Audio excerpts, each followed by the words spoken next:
Bismillahirrahmanirrahim. Assalamualaikum warahmatullahi wabarakatuh. Alhamdulillah, alhamdulillahillazi anzalal Qur'an hudan linnasi wa bayyinatin minal huda wal furqan. Asyhadu an la ilaha illallah wahdahu la syarikalah wa asyhadu anna Muhammadan abduhu wa rasuluh. Allahumma shalli wa sallim ala nabiyyina Muhammadin wa ala alihi wa sahbihi wa tabi'in ajmain. Qala Allah Ta'ala fi kitabil karim, a'udzubillahi minasyaitonir rajim. Ya ayyuhallazina amanu taqullaha haqqa tuqatih wa la tamutunna illa wa antum muslimun. Raditu billahi rabba wa bil islami dina wa bi Muhammadin nabiyya wa rasulah. Para jamaah sekalian yang kami hormati, yang kami muliakan, dan insyaallah dimuliakan oleh Allah Subhanahu wa taala. Di subuh yang sangat sejuk ini kembali kita berjumpa dalam rangka pengajian subuh Sabtu yang berusaha untuk mentadabburi Al-Quran, beberapa ayat suci Al-Quran, yang mana pada kali ini kita sudah berada di seri yang ke-229 di bulan Syaban. Kita sudah masuk ke bulan Syaban hari ke-7 atau juga di 17 Februari 2024. Ini berarti kurang lebih 23 hari ke depan lagi insya Allah kita akan memasuki bulan suci Ramadan.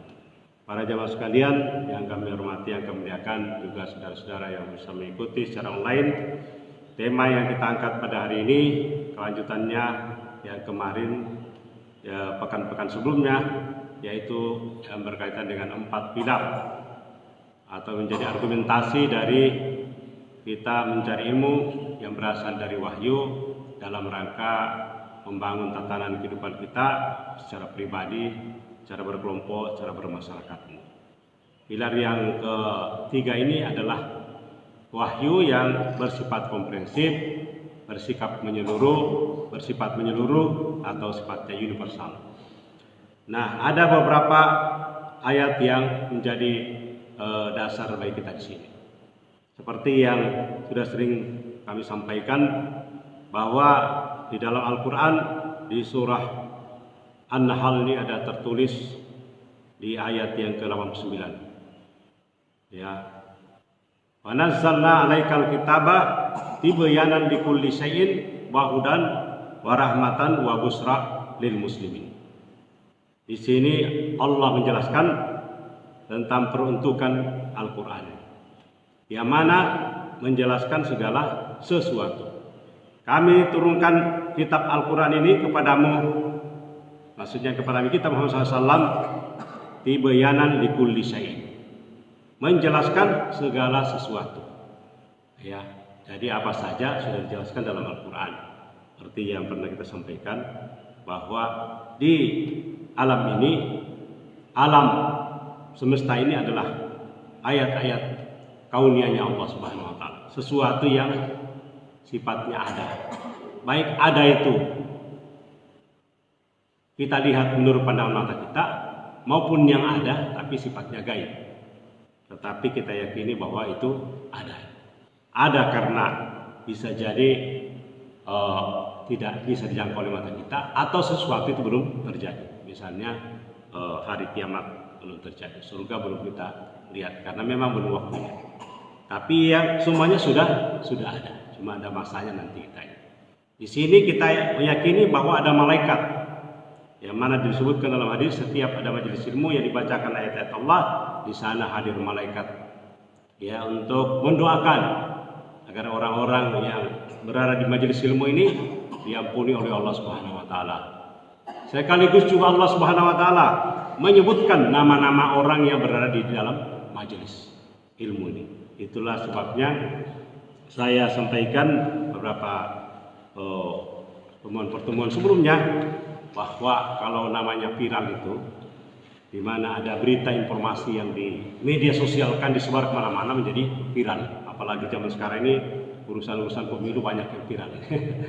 Nah, sesungguhnya nama manusia itu juga viral di atas arsy Allah, ya, yang mana miliaran malaikat yang ada di atas ini sudah mendengar nama-nama manusia yang hadir di majelis ilmu karena Allah Subhanahu wa taala memuji-mujinya. Itulah sebabnya ketika nanti hari kiamat sudah berlangsung, kita akan memasuki surganya Allah Subhanahu wa taala. Para malaikat itu menyambut kita. Kenapa dia sambut kita? Dia sudah tahu, terkenal sudah nama kita di mata mereka. Dia sudah mengetahui bahwa inilah orang-orang yang pernah disebut oleh Allah Subhanahu wa taala.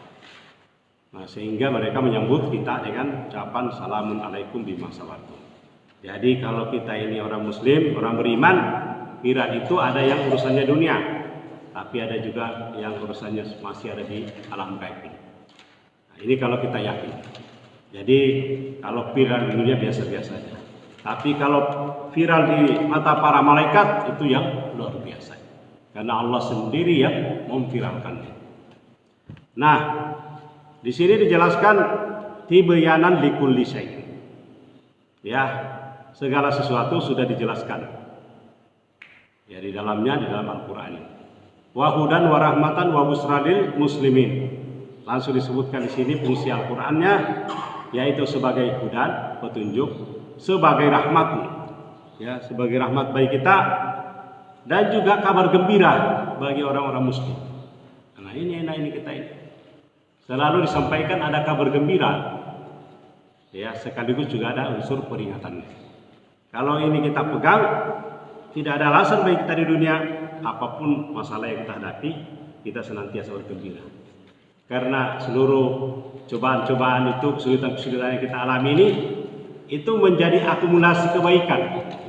Ini kalau kita yakin ini cara kita beragama, berilmu dengan beragama. Karena itulah yang kita pegang selama ini. Kami yang diberi amanah untuk mengurusin masjid ini itu berprinsip mengajak warga menjadi jamaah dan mengajak jamaah untuk berilmu basisnya pada Al-Quran dan hadis sebelum kita mempraktekkan.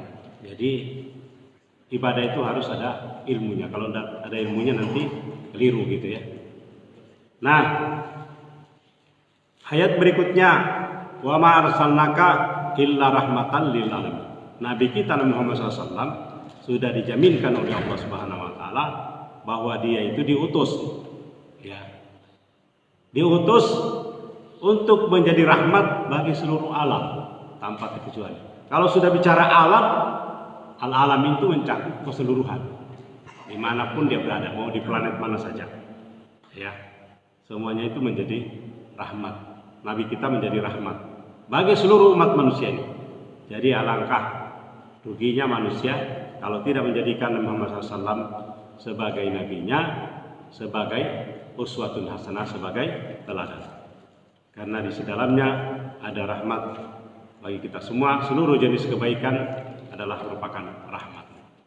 Dan rahmatnya bukan hanya untuk linnas, tapi seluruh isi alam, baik itu manusia sendiri, hewan, tumbuhan, dan makhluk-makhluk lain. Nah, petunjuk ini berlaku untuk semua manusia karena memang dikehendaki oleh Allah Subhanahu wa taala. Dijelaskan di surah Al-Yunus ayat ke-25. Wallahu yad'u ila daris salam. Allah menyuruh manusia. Tidak disebutkan ini manusia Arab, manusia Indonesia, bangsa China atau Eropa gitu. Semuanya yang disebut di sini adalah manusia. Kemana mereka disuruh ini? Ila daris salam. Ke Darussalam yang dimaksud di sini adalah jalan keselamatan, yaitu menuju surganya Allah Subhanahu wa taala. Wa yahdi may yasha'u ila siratil mustaqim, dan memberi petunjuk kepada siapa yang dia kehendaki menuju jalan yang lurus, ila siratil mustaqim. Nah, di sini ada penjelasan bahwa ternyata manusia setelah dia disuruh menuju kepada jalan yang lurus ini tidak semua menerima petunjuk itu. Ada yang menolaknya. Menolak karena tidak tahu atau menolak karena memang sudah tertutup hatinya nih. Sehingga ada manusia yang khatamallahu ala qulubihim, sudah ditutup pintu hatinya, tidak ada ruang lagi bagi mereka untuk mendapatkan petunjuk. Allah sudah memurkainya. Walaupun Allah tidak termasuk kita orang-orang yang dimurkai, mari kita senantiasa berusaha untuk mempelajari Al-Quran ini agar bisa menuntun kita ke jalan yang benar, jalan yang lurus. Nah, ada di dalam surah Yunus juga ini, ayat yang ke-35 ini. Karena agak panjang saya bacakan terjemahan ini. Yang mengingatkan manusia ini, Qul, katakanlah Muhammad, apakah di antara sekutu-sekutu kamu ada yang membimbing kepada kebenaran? Maksudnya ini kalau manusia mencari ilah, sesembahan, mencari Tuhan, mencari pedoman hidup selain dari Al-Quran, ada tidak di antara semua itu ideologi-ideologi, kepercayaan-kepercayaan yang diyakini yang menjadi jaminan yang bisa membimbing kepada jalan yang benar. Hanya Al-Quran yang bisa menjaminkan itu, bahwa ini adalah al-haq, al-haqqu min rabbik, kebenaran dari Allah ini.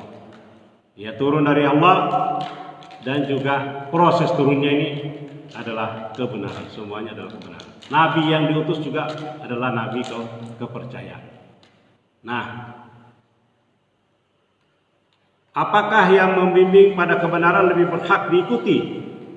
Ya, ataukah yang tidak mampu membimbing bahkan perlu dibimbing? Ini Allah memberi isyarat pada manusia untuk berpikir ini. Karena ada manusia menjadikan manusia lainnya sebagai nabinya yang bukan ditunjuk, bukan diutus oleh Allah Subhanahu wa taala. Sehingga Allah mempertanyakan, apakah yang membimbing pada kebenaran lebih berhak diikuti ataukah yang tidak mampu membimbing kepada kebenaran? Bahkan malah perlu dibimbing. Sama dengan kata-kata mana yang paling pantas disembah ini? Yang menciptakan atau malah yang diciptakan? Karena ada manusia menyembah kepada apa yang diciptakan oleh Allah. Itu padahal kalau sesama manusia derajatnya sama. Kalau dia menyembahnya kepada makhluk lain, itu malah lebih rendah daripada manusia yang sudah dimuliakan oleh Allah Subhanahu wa taala. Karena Allah Subhanahu wa taala telah memuliakan manusia. Namun demikian tidak bisa manusia disembah. Tetaplah yang disembah itu adalah Allah Subhanahu wa taala. Nah, salah satu yang menjadi dasar bagi kita ini, yang mungkin tidak terlalu sering dibahas ini, bahwa Al-Quran sebagai petunjuk kehidupan ini dalam segala hal, mencakup seluruh aspek kehidupan, mulai dari urusan rumah tangga, urusan ekonomi, urusan politik, urusan keilmuan, sampai ke urusan yang berkaitan dengan hal-hal yang sifatnya sangat pribadi bagi manusia. Semuanya dijelaskan dalam yang ada dalam diri manusia yang terdiri dari ruh dan jasad itu. Semuanya dijelaskan di dalam Al-Quran. Tibyanan ala kulli syai'. Ya, di mana ada jiwa di dalam diri manusia, jiwa takwa dan fujur. Fujur yang senantiasa mengarah kepada keburukan, tapi ada jiwa takwa yang senantiasa mengarahkan kepada kebaikan. Dijelaskan dalam Al-Quran, kalau yang kepada takwa kebaikan itu adalah ada bisikan-bisikan malaikat, ada malaikat yang bekerja di sana. Kalau mengajak pada bisikan-bisikan keburukan, kejahatan, di sana ada bisikan syaitan. Nah, di dalam Al-Quran surah Az-Zariyat, Allah sudah menegaskan bahwa petunjuknya itu berlaku bukan hanya untuk manusia tapi juga bangsa jin. Bangsa jin yang sebelum dia menjadi pembangkang disebut dengan Azazil, ya, kemudian hadir manusia, Allah lebih memuliakan manusia ini, bahkan jin disuruh sujud tapi mereka tidak mau sujud. Wa ma khalaqtul jinna wal insa illa liya'budun. Ya, menurut para ahli Al-Quran bahwa ini disebut berkali-kali dalam Al-Quran, kurang lebih ada 18 kali berkaitan dengan pasangan jin dan manusia. Manusia dan jin diciptakan tidak lain kecuali hanya untuk beribadah kepada Allah Subhanahu wa taala. Nah, dalam surah Al-Aqab dari ayat 29 sampai ayat 32 ini kita diingatkan bagaimana makhluk Allah yang bernama jin ini itu juga ikut dalam hal mentadabburi Al-Quran atau mendengar Al-Quran ketika dibacakan kepada Nabi kita Muhammad sallallahu alaihi wasallam. Wa isarafna ilaika nafaram minal jinni yastami'unal Quran. Ingatlah ketika kami hadapkan kepadamu, maksudnya Nabi Muhammad SAW, sekelompok jin yang mendengarkan bacaan Al-Quran. Jin aja belajar Al-Quran, apalagi kami manusia. Nabinya diturunkan Al-Quran kepada manusia, bukan kepada jin. Tapi jin juga berguru kepada Nabi kita Muhammad SAW. Ketika menghadirinya, falamma hadaru qalu ansitu. Ya. Ketika menghadirinya mereka berkata diamlah. Jin aja nggak tahu nih kawan ini diam. Ya. Diamlah. Ketika bacaannya selesai, mereka kembali kepada kaumnya sebagai pemberi peringatan. Jadi ketika dia belajar Al-Quran, dia kembali juga kepada kaumnya. Ya, yang menghadiri majelis itu kembali kepada kaumnya untuk mengajari mereka, memberi peringatan-peringatan. Nah, apa yang mereka katakan? Qalu ya qaumana inna sami'na kitaban unzila min ba'di Musa musaddiqan lima baina yadayhi yahdi ilal haq wa ila tariqin mustaqim. Mereka berkata, jin tadi berkata lagi kepada kaumnya, wahai kaum kami, ya kaum mana, sesungguhnya kami telah mendengarkan kitab Al-Quran, yang diturunkan setelah Nabi Musa, sebagai pembenar, musaddiqan sebagai pembenar. Apa yang dibenarkan? Kitab-kitab yang datang, musaddiqan lima baina yadayhi, kitab-kitab yang datang sebelumnya, yaitu kitab Taurat dan kitab Injil, Zabur, dan juga suhufnya Nabi Ibrahim alaihissalam, yang menunjukkan kepada kebenaran. Yahdi ilal haq. Ini jelas jaminan dari Allah. Para jin yang beriman pun mengakui bahwa Al-Quran itu adalah petunjuk kepada jalan kebenaran. Yahdi ilal haqqi wa ila tariqin mustaqim, dan juga ke jalan yang lurus ini. Jadi kalau bicara dalam Al-Quran, kebenaran dan jalan lurus itu adalah selalu menjadi satu kesatuan, tidak bisa dipisahkan. Kalau bicara jalan lurus pasti benar, kalau jalan benar pasti berada di jalan yang lurus. Karena selain dari itu ada jalan-jalan yang bengkok. Nah, apa peringatannya lagi nih? Yang mungkin jadi pelajaran bagi kita di sini sangat berharga ini. Ya qaumana ajibu da'iyallah wa aminu bihi yaghfir lakum min dzunubikum wa yujirkum min azabin alim. Dasar ini, wahai kaum kami, penuhilah seruan Nabi Muhammad SAW yang mengajak kepada agama Allah. Nah, kita diingatkan ini, kaum jin aja ini mengajak pada jalan agama Allah, dan berimanlah kepadanya, baik beriman kepada Allah maupun kepada Muhammad SAW sebagai Rasul. Nah, apa yang terjadi ini? Peringatan kaum jin kepada kaumnya ini, apabila kalian ini beriman kepadanya, niscaya dia akan mengampuni, niscaya akan mengampuni sebagian dosa-dosa kamu dan menyelamatkan kamu dari asap yang pedih. Wajirkum min azabin alim. Mengampuni kalian dan juga menyelamatkan kamu dari asap yang pedih. Jadi peringatannya tadi, kata-kata peringatan itu kan berkaitan dengan asap. Kalau kabar gembira berkaitan dengan janji Allah akan berada di dalam tadi yang disebut dengan Darussalam, yaitu nama lain dari surganya Allah Subhanahu wa taala. Nah, ini menjadi petunjuk bagi kita betapa di dalam Al-Quran itu yang disebutkan tadi secara komprehensif adalah universal tadi, petunjuknya kepada manusia dan kepada jin. Karena dua makhluk Allah ini saja yang diuji oleh Allah Subhanahu wa taala. Hanya bedanya ada yang di alam gaib, ada di alam syahadah. Alam syahadah adalah kita ini manusia yang kita bisa saling menyaksikan, tapi jin ini bisa menyaksikan manusia. Nah, kita dan jin ini sama-sama diuji oleh Allah Subhanahu wa taala dan nanti akan dimasukkan di dalam surganya kalau dia selamat. Kan kalau dia tidak berada di jalan keselamatan, dia akan berada dalam neraka. Bagaimana yang disebutkan dalam ayat yang lainnya, walaqad zara'na li jahannama katsiran minal jinni wal ins. Sungguh akan penuhi kami, kata Allah, akan memenuhi neraka jahanam, ya, banyak di antara jin dan manusia. Walaqad zara'na jahannama katsiran minal jinni wal ins. Selalu disebutkan jin dahulu baru manusia. Kenapa demikian? Dia berada di sana.